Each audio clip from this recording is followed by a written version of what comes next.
నమస్తే. నేను doctor MSS Mukherjee, మీ interventional కార్డియాలజిస్ట్ని. నిన్న పొద్దున్నే ఒక ఎమర్జెన్సీ కేసు నేను చేస్తున్నాను. ఆదివారం పూట ఒక ఎమర్జెన్సీ కేసులో ఉన్నాను. 35 year old లేడీకి హార్ట్ అటాక్ వస్తే ఆవిడకి యాంజియోప్లాస్టీ చేస్తుంటే అదే పనిగా ఫోన్ మోగుతూ ఉంది. తర్వాత బయటకు వచ్చిన తర్వాత ఏంటా అని చూస్తే దక్కన్ క్రానికల్ నుంచి ఒక ఫోన్, రెహమాన్ గారు హాస్పిటల్లో అడ్మిట్ అయ్యారట, ఏమైంది ఆయనకి, మీకు ఏమైనా తెలిస్తే చెప్పండి అని. అప్పటికి నేను ఇంకా బయటకు వచ్చున్నాను. అప్పుడే నాకు రెహమాన్ గారి గురించి తెలియలేదు. బట్ రెహమాన్ గారి గురించి తర్వాత తెలుసుకున్న తర్వాత దీనిపైన ఒక చిన్న వీడియో చేస్తే అందరికి ఉపయోగంగా ఉంటుంది అనిపించింది. అసలు ఏఆర్ రెహమాన్ గారికి ఏమైంది? ఇంతకుముందు ఇలా ఫిల్మ్ పర్సనాలిటీస్ ఎవరన్నా ఇట్లా అడ్మిట్ అవ్వడం అనేది జరిగిందా? అసలు డీహైడ్రేషన్ అని చెప్తున్నారు. డీహైడ్రేషన్తో చెస్ట్ పెయిన్ రావచ్చా? గుండె దడ రావచ్చా? దాంతో ఏమన్నా ప్రమాదాలు ఉంటాయి? హెల్త్ రిలేటెడ్ డీహైడ్రేషన్తో ఏం ప్రమాదాలు ఉంటాయి? అసలు రెహమాన్ గారు ఏం చేస్తే దీన్ని అవాయిడ్ చేయగలిగేవాళ్ళం?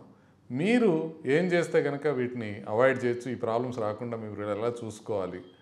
ఆ తర్వాత ఇంట్లో జరిగే హోమ్ రెమెడీస్తో వీటిని ప్రివెంట్ చేసుకోవచ్చా? ఎవరెవరు ఇంకా ఎక్కువ జాగ్రత్తగా ఉండాలి?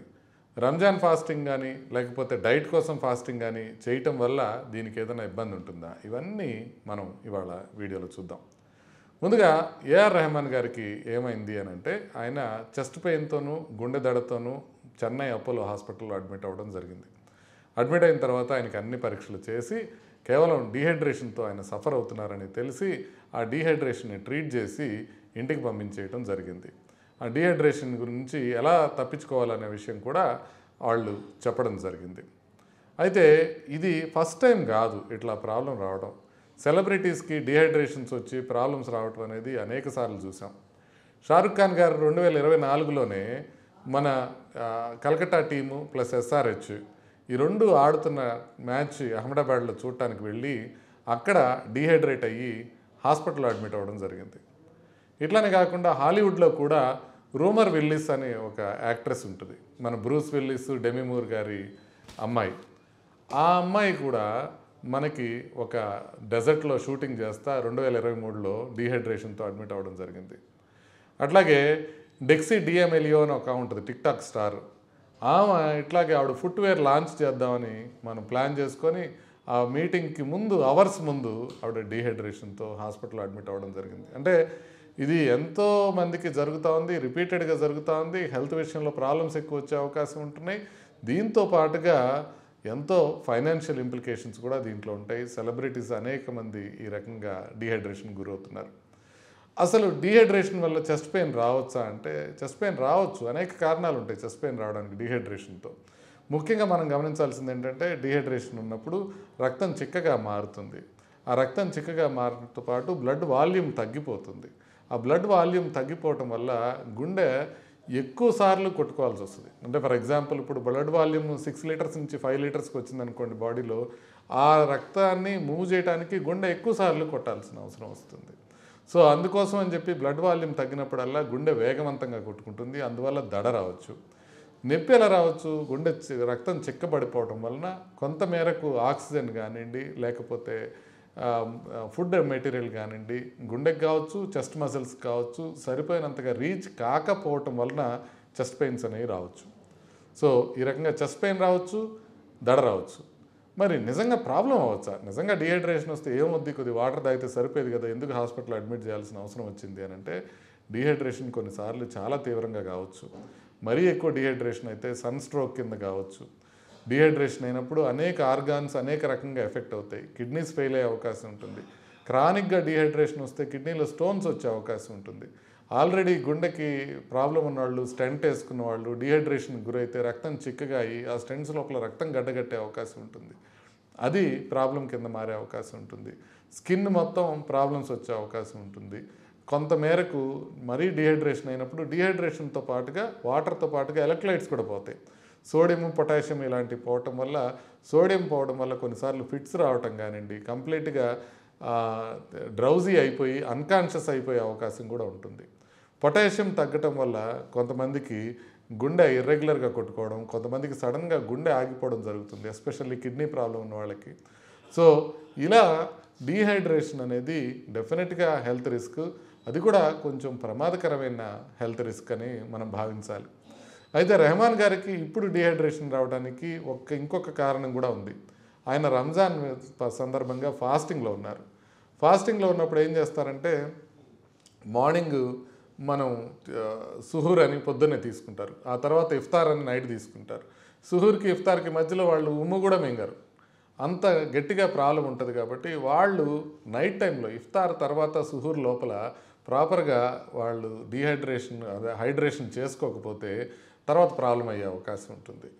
సో ఇది మాత్రమే, ఇది ముస్లిం సోదరుల కోసమేమి కాకుండా మన హిందూ సోదరులు కూడా ఉపవాసం అనేది ఒక దీక్షలా పాటిస్తారు, అనేక సందర్భాల్లో పాటిస్తారు. సో ఒకరు కంప్లీట్గా రోజు ఏమీ తినకుండా ఉండేవాళ్ళు చాలామంది ఉంటారు. నేను ఇంతకుముందు ఉపవాసం మీద చేసిన వీడియోలో చెప్పాను డీహైడ్రేషన్ కాకుండా చూసుకోవాలి అని. ఏ విధంగా చూసుకోవాలి, జస్ట్ వాటర్ తాగితే సరిపోతుందా, ఇంకేమైనా చేయాలా అనే విషయాలు కొద్దిగా చూద్దాం. సో డీహైడ్రేషన్లో మనకి వాటర్తో పాటు ఎలక్ట్రోలైట్స్ కూడా పోతాయి. ఎలక్ట్రోలైట్స్లో మనం ముఖ్యంగా చూసుకోవాల్సింది ఏంటంటే sodium, potassium, magnesium, calcium, chloride ఇవన్నీ బాడీలోంచి వెళ్ళిపోతాయి, ఇవన్నీ తగ్గే అవకాశం ఉంటుంది. సో ఇలా మనకి తగ్గే అవకాశం ఉన్నప్పుడు మనం వీటిని రిప్లెనిష్ చేసుకునే ఇది చేసుకోవాలి. అంటే వాటర్ తీసుకుంటూనే దాంతోపాటు ఇవి కూడా తీసుకోవాల్సిన అవసరం ఉంటుంది. కొంతమంది వాటర్ తీసుకుంటూ ఫాస్టింగ్ చేస్తారు, పర్వాలా, కొంతవరకు మనం డ్రింక్స్ తీసుకుంటూ ఫాస్టింగ్ చేయగలిగితే పర్వాలా. But at the same time కంప్లీట్గా తీసుకోకుండా ఉండేవాళ్ళు కొంత వాళ్ళు డీహైడ్రేషన్కి ముందు, డీహైడ్రేషన్ తర్వాత, అంటే ఫాస్టింగ్కి ముందు, ఫాస్టింగ్ తర్వాత. ముస్లిం సోదరులకైతే ఇఫ్తార్ తర్వాత, సుహూర్ ముందు వాళ్ళు ఏం తీసుకోవాల్సి ఉంటుంది. కొద్దిగా సోడియం రావాలంటే సూప్స్ కానివ్వండి, కొద్దిగా సాల్టెడ్ నట్స్ కానివ్వండి, ఆలివ్స్ కానివ్వండి, ఇలాంటివి తీసుకోవచ్చు. పొటాషియం రావాలంటే బనానాస్ కానీ, డేట్స్ ముఖ్యంగా వాళ్ళు అందుకే తీసుకుంటారు ఇఫ్తార్లో డేట్స్, పొటాషియం ఎక్కువ ఉంటుంది దాంట్లో. దాంతోపాటుగా కోకోనట్ వాటర్ కానివ్వండి, అవకాడోస్ కానివ్వండి, స్వీట్ పొటాటోస్ కానివ్వండి, వీటిలో వాటర్ ఉంటుంది, దాంతోపాటు పొటాషియం కూడా వస్తుంది. మెగ్నీషియం కావాలంటే దేంట్లో ఉంటుంది, ఆల్మండ్స్లో కానివ్వండి, కొంత గ్రీన్ లీఫీ వెజిటబుల్స్లో కానివ్వండి, డార్క్ చాక్లెట్లో కానివ్వండి, పంకిన్ సీడ్స్ కానివ్వండి, వీటిలో మెగ్నీషియం ఉంటుంది. కాల్షియం మనందరికీ తెలిసిందే, మనం పెరుగు కానీ, పాలు కానివ్వండి, చీజ్ కానివ్వండి, వీటిల్లో కాల్షియం ఎక్కువగా ఉంటుంది. మామూలు సాల్ట్లోనే క్లోరైడ్ కూడా వచ్చేస్తుంది, కాబట్టి క్లోరైడ్ని విడిగా మనం తీసుకోవాల్సిన అవసరం లేదు. సో ఇలా మనం డిఫరెంట్ ఫుడ్స్ తీసుకోవడంతో పాటుగా కొన్ని ఆహార పదార్థాలు, ద్రవ పదార్థాలు కాకుండా ఘన పదార్థాల్లో వాటర్ ఎక్కువ ఉండే ఘన పదార్థాలు తీసుకుంటే కూడా మంచిది. అంటే కొంతవరకు కీరాలు కావచ్చు, లేకపోతే ఆరెంజెస్ కావచ్చు. ఇవి తీసుకున్నప్పుడు ఆరెంజెస్లో వాటర్ చాలా ఎక్కువ ఉంటుంది, ఆ వాటర్ కూడా మనకు వచ్చే అవకాశం ఉంటుంది. అంటే ఫ్రూట్స్, వాటరీ ఫ్రూట్స్, పుచ్చకాయ కావచ్చు, ఆరెంజెస్ కావచ్చు, ఇవి తీసుకున్నట్లయితే ఇంకొక రకంగా సాలిడ్గా కూడా వాటర్ వెళ్ళిపోతుంది. అది మాత్రమే కాకుండా ఒక్కసారే మనం వాటర్ ఎక్కువ తీసుకుంటే కూడా బ్లోటెడ్ సెన్సేషన్ వస్తుంది తప్ప మనకి కంప్లీట్గా డీహైడ్రేషన్ రిలీవ్ కాదు. అందుకని వాటర్ మాత్రమే గడగడగడగడ 2-3 బాటిల్స్ తాగకుండా దాంతోపాటుగా న్యాచురల్గా కొంతమేరకు ఎలక్ట్రోలైట్స్ కూడా మనం తీసుకునే ప్రయత్నం చేయాలి. దీంట్లో ఎలక్ట్రోలైట్స్లో భాగంగా మీకు ఒక చిన్న హోమ్ మేడ్ రెసిపీ మనం ఆలోచించవచ్చు. సింపుల్గా వాటర్ తీసుకొని దాంట్లో కొద్దిగా నిమ్మకాయ రసం పిండి, కొద్దిగా హనీ తీసుకొని ఒక్క చిన్న పించ్ సాల్ట్ కనుక వేసుకుంటే ఈ 3 కలిపినప్పుడు ఆల్మోస్ట్ అన్ని ఎలక్ట్రోలైట్స్ దాంట్లో వచ్చేస్తాయి. అంటే ఇది శుభ్రంగా తాగొచ్చు. దాంతో మీకు డీహైడ్రేషన్ పోవడమే కాకుండా మిగతాది ఎలక్ట్రోలైట్స్ కూడా వస్తాయి. సో ఇలా రావటమే కాకుండా కొన్ని పదార్థాలు మనం అవాయిడ్ చేయాల్సిన అవసరం ఉంటుంది డీహైడ్రేషన్ కాజ్ చేసేటప్పుడు.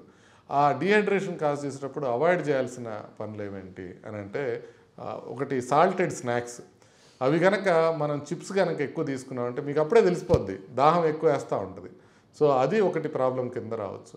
అదేవిధంగా కూల్ డ్రింక్స్, మనం పెప్సీ, కోలాస్ ఇట్లాంటివి తీసుకుంటే కూడా మనం ద్రవ పదార్థాలు తీసుకున్నాం అని అనుకుంటాం, కానీ వాటి వల్ల డీహైడ్రేషన్ అవడమే తప్ప హైడ్రేషన్ సరిపోదు. మనం మామూలుగా కోకోనట్ వాటర్ కానీ, వాటర్ కానివ్వండి, ఇందాక నేను చెప్పినట్టు home made honey lemon drink కానీ, ఇవి తాగితే ఎక్కువ మంచిది. వీటితో పాటు ఆల్కహాల్ కూడా అవాయిడ్ చేయాల్సి ఉంటుంది. ఆల్కహాల్ కూడా డీహైడ్రేట్ చేస్తుంది బాడీని అనే విషయాన్ని మనం మర్చిపోకూడదు. సో ఇవి అవాయిడ్ చేయాల్సిన అవసరం ఉంటుంది. ఇకపోతే మనం ఫైనల్గా ఎవరెవరు ఎక్కువ జాగ్రత్తగా ఉండాలి డీహైడ్రేషన్ రాకుండా అనేది చూడాలి. మరీ వృద్ధులు కానివ్వండి, మరీ పిల్లలు కానివ్వండి డీహైడ్రేషన్కి బాగా గురయ్యే అవకాశం ఉంటుంది. సో వీళ్ళు ఏంటంటే, పిల్లలు ఏంటంటే ఎండలో ఆడి వస్తూ ఉంటారు. ఆ ఎండలో ఆడి లోపలికి వచ్చిన తర్వాత, వాళ్ళకి స్కూల్ సెలవులు ఉంటాయి, ఎండలో ఆడి ఇంటికి వచ్చిన తర్వాత వాళ్ళు బాగా డీహైడ్రేట్ అయిపోయి ఇబ్బందికి గురయ్యే అవకాశం ఉంటుంది. అలా కాకుండా వాళ్ళకి ఇంట్లో మనం ఏమేమి డ్రింక్స్ ఇవ్వాలి అనేది మీరు ముందే చూసుకోవాల్సిన అవసరం ఉంటుంది. దాంట్లో భాగంగానే ఇలా మనం హోమ్ మేడ్ థింగ్స్ కానివ్వండి, ఓఆర్ఎస్ సొల్యూషన్స్ కానీ, ఓఆర్ఎస్ సొల్యూషన్స్ కూడా ఇవ్వచ్చు. అవి ఇచ్చినా కూడా వాళ్ళు హెల్తీగా ఉంటారు. దాంతోపాటుగా కోకోనట్ వాటర్ ఇవ్వండి. చక్కగా ఫ్రెష్ ఫ్రూట్ జ్యూసెస్ ఇంట్లోనే తయారు చేసి ఇవ్వండి. దాంట్లో మనకి షుగర్ లేకుండా, ఐస్ లేకుండా ఫ్రెష్ ఫ్రూట్ జ్యూసెస్ చేసిస్తే దాంతో కూడా కొంతవరకు డిహైడ్రేషన్ తగ్గుతుంది. అయితే మనకి ఫ్రెష్ ఫ్రూట్ జ్యూసెస్లో కూడా షుగర్ ఒక్కసారిగా మనకి బాడీలోకి వస్తుంది కాబట్టి షుగర్ ఉన్న వాళ్ళకి జ్యూసెస్ కాకుండా ఫ్రూట్స్ తినడం మంచిది అనే విషయం గుర్తుపెట్టుకోవాలి. సో కిడ్నీ ప్రాబ్లమ్స్, తర్వాత హార్ట్ ప్రాబ్లమ్స్ ఉన్నవాళ్ళు డాక్టర్ని సంప్రదించి ఎంత మేరకు హైడ్రేషన్ తీసుకోవాలి అనేది జాగ్రత్తగా తెలుసుకోవాల్సిన అవసరం ఉంటుంది. కాబట్టి ఈ జాగ్రత్తలు తీసుకుంటే ఇప్పుడు ఫాస్టింగ్ అనేది, ఇంటర్మిటెంట్ ఫాస్టింగ్ అనేది చాలా ఎక్కువైపోయింది. అంటే మనం బరువు తగ్గడానికి కోసం ఫాస్టింగ్ చేయడం అనేక మంది చేస్తున్నారు. రిలీజియస్ రీజన్స్తో ఫాస్టింగ్ అనేక మంది చేస్తున్నారు. హిందూస్ కావచ్చు, ముస్లిమ్స్ కావచ్చు, అందరూ చేస్తున్నారు. కాబట్టి ఫాస్టింగ్ చేసేటప్పుడు డిహైడ్రేషన్కి గురి కాకుండా మనకి కావాల్సిన దాన్ని చేసుకునేదానికి వీలుగా ఈ జాగ్రత్తలు పాటించండి. రెహమాన్ గారిలా కాకుండా మీరు కొంచెం హైడ్రేషన్ జాగ్రత్తగా తీసుకున్నట్లయితే ఇలా భయాందోళనకు గురయ్యి హాస్పిటల్లోకి అడ్మిట్ అవ్వాల్సిన అవసరం లేకుండా ఉండే అవకాశం ఉంటుంది. రెహమాన్ గారు పూర్తిగా కోలుకున్నారు. దానికి నిజంగా భగవంతుడికి థ్యాంక్స్ చెప్పుకుంటూ నమస్తే.